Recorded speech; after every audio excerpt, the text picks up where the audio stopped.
मेरे देवीय वंशजनों, नमस्कार, सुप्रभात। मैं Umesh Kumar, motivational speaker, life coach और आपका दोस्त। आपने मेरे वीडियो के थंबनेल को ठीक देखा।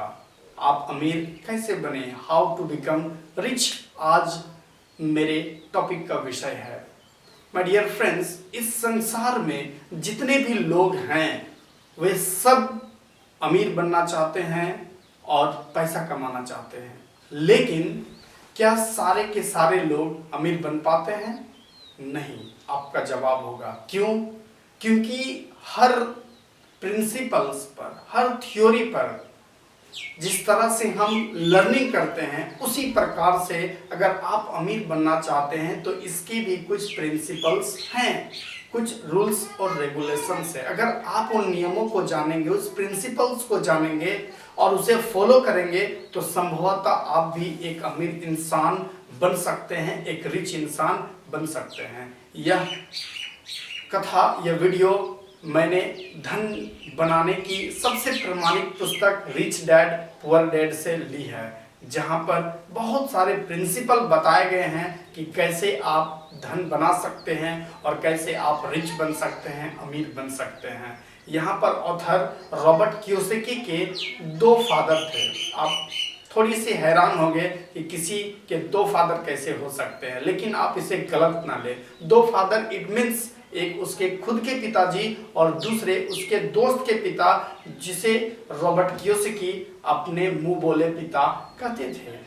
यहाँ पर उन दोनों पिता से उन्हें सीख मिली और उसी सीख को, उसी लर्निंग्स को उन्होंने धन बनाने के लिए इस्तेमाल किया। पहले पिता उसे कहते थे कि तुम कभी भी अपने जीवन में महंगी और लग्जरी चीज़ों का शौक मत रखो, क्योंकि उन चीज़ों को पाने के लिए तुम्हें कष्ट करना पड़ेगा और वो तुम्हें नहीं मिल सकते। लेकिन उसके दूसरे पिताजी कहते थे कि तुम हमेशा महंगी और लग्जरी चीज़ों को पाने का प्रयास करना, क्योंकि जब तुम ऐसा सोचते हो तो तुम उसे पाने के लिए अलग तरह तरह से माइंड लगाते हो और इस दरमियान तुम्हारे माइंड का पूरी तरह से डेवलपमेंट होता है। तो पहले पिताजी जो पीएचडी होल्डर्स थे और दूसरे पिताजी जो उसके मुंह बोले पिताजी थे वो मात्र 8वीं पास थे। लेकिन जब दोनों पिता की मृत्यु हुई तो दोनों, पहले पिता ने उसके विरासत से उसे कुछ भी दे करके नहीं गए, लेकिन दूसरे पिताजी की जब मृत्यु हुई तो उस पिताजी ने अमेरिका में बहुत सारे करोड़ों रुपए की डॉलर्स दे करके उसे अपने परिवार को गए और वह अमेरिका के एक बहुत ही रिच और सुखी संपन्न व्यक्ति में से एक हुआ करते थे। अब बात हमें यह है कि आखिर वैसे कौन से प्रिंसिपल्स हैं जिसकी सहायता से हम आम लोग भी, हम आपके जैसे लोग भी अमीर और रिच बन सकते हैं। तो चलिए मैं बिना विलंब किए हुए उन नियमों को आपके बीच रखता हूं। क्योंकि यह वीडियो बड़ा ना हो, इसलिए इस वीडियो में मैं मात्र 2 नियमों को बताऊंगा और अगले वीडियो में मैं इसके पार्ट 2 में अन्य फिर जितने नियम्स होंगे उसे मैं इंक्लूड करूंगा। तो पहले नियम्स जहां पर रॉबर्ट कियोसाकी को उसके दूसरे पिताजी ने बताया था कि हर वो इंसान जो इस संसार में है वो धन कमाता है, वह दौलत कमाता है, वो पैसे कमाता है, लेकिन बात यह नहीं कि आप कितने पैसे कमाते हैं, बात यह है कि आप कितने पैसे बचाते हैं। और अमीर व्यक्ति और गरीब व्यक्ति में यही मेजर डिफरेंस होता है कि गरीब व्यक्ति अपने कमाए हुए पैसे को सेविंग कम करता है, जबकि अमीर व्यक्ति अपने कमाए हुए पैसे को सेव ज़्यादा करता है। यानी कि एक गरीब व्यक्ति जो कुछ भी कमाता है उसे वह खर्च कर देता है, एक्सपेंस कर देता है, लेकिन अमीर व्यक्ति वैसा नहीं करता।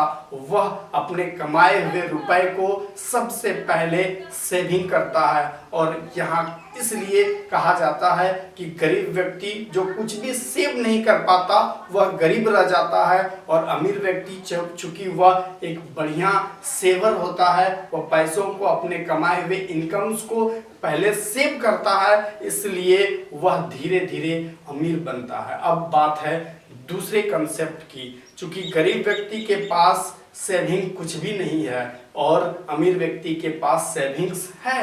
यहाँ पर दूसरे प्रिंसिपल ने रॉबर्ट कियोसाकी ने बताया था एसेट्स और लायबिलिटीज, ये दो चीजें हैं। एसेट्स जिसे आप कॉमर्स की भाषा में अलग डिफिनेशंस पढ़ेंगे, लेकिन यहाँ पर आमतौर में एसेट्स और लायबिलिटीज पर जो डिफरेंशिएशंस ऑथर ने बताई वो ये है कि एसेट्स वो चीज है जिससे आपके पॉकेट में पैसे आते हैं। एक बार जब आप किसी चीज का निवेश करते हैं, खर्च करते हैं, तो वहां से आपको जो पैसे आते हैं उसे एसेट्स कहा जाता है और लायबिलिटी जस्ट उसके उल्टा होता है। अब जब आप एक बार पैसे खर्च करते हैं लेकिन वहां पर बार बार आपको खर्च करना पड़ता है, इट मीन्स आपके पॉकेट से जब पैसे जाते हैं तो वो लायबिलिटीज कहलाते हैं। एसेट्स का मतलब हुआ कि आपके पॉकेट में पैसे आए और लायबिलिटीज का मतलब हुआ कि आपके पॉकेट से पैसे जाए। तो रिच व्यक्ति जो होते हैं, चूंकि उनकी सेविंग्स होती है इसलिए वो एसेट्स बनाते हैं। इट मीन्स उसके पास हमेशा उसके पॉकेट्स में अतिरिक्त पैसे आते रहते हैं। फॉर एग्जाम्पल हम समझ सकते हैं कि रिच व्यक्ति एसेट्स कैसे डेवलप करते हैं। वो एक घर बनाते हैं और उस घर को वो रेंट पर लगाते हैं जिससे उसे हर मंथ एक किस्त, एक मोटी रकम आती रहती है, तो वह उसके लिए एसेट्स हुआ। और गरीब व्यक्ति एसेट्स ना लेकर के वो लायबिलिटीज लेते हैं। इट मीन्स वो घर तो बनाते हैं लेकिन वो रेंट पे नहीं देते, उसमें वो खुद रहते हैं, जिससे उनको बिजली bill, repairing bill, water bill, मतलब हमेशा तरह तरह के एक्सपेंसेस उस पर करने पड़ते हैं। तो ये उनके लिए लायबिलिटीज हुआ। तो इस तरह से माय डियर फ्रेंड्स, रिच व्यक्ति और पुअर व्यक्ति में मेजर डिफरेंशिएशंस होता है। आज हमने दो प्रिंसिपल को सीखा। पहले प्रिंसिपल्स पे रिच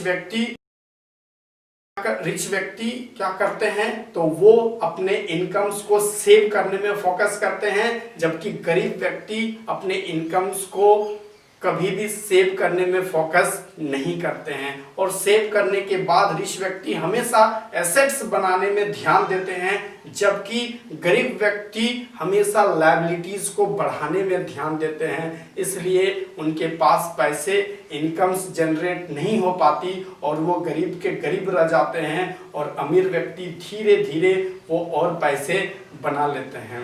माय डियर फ्रेंड्स, ये थे रिच डैड पुअर डैड से संबंधित हाउ टू बिकम रिच के दो प्रिंसिपल। अगले वीडियोस में मैं बात करूंगा फिर से और कुछ प्रिंसिपल को लेकर के, ताकि आप उसे पालन करें और आपके भी अमीर बनने की चाहत, सपने पूरे हो। अगर आपको ये वीडियो अच्छा लगा तो मेरे प्रयास के लिए आप एक बार जरूर लाइक बटन को प्रेस करें, और अगर हाँ आप इस चैनल में नए हैं तो मेरे प्रोत्साहन के लिए आप एक बार मेरे चैनल को सब्सक्राइब जरूर करें और बेल आइकन को हिट करें, ताकि आप जब भी अगली बार मैं वीडियो कोई अपलोड करूं तो आपके पास पहुंच सके। धन्यवाद।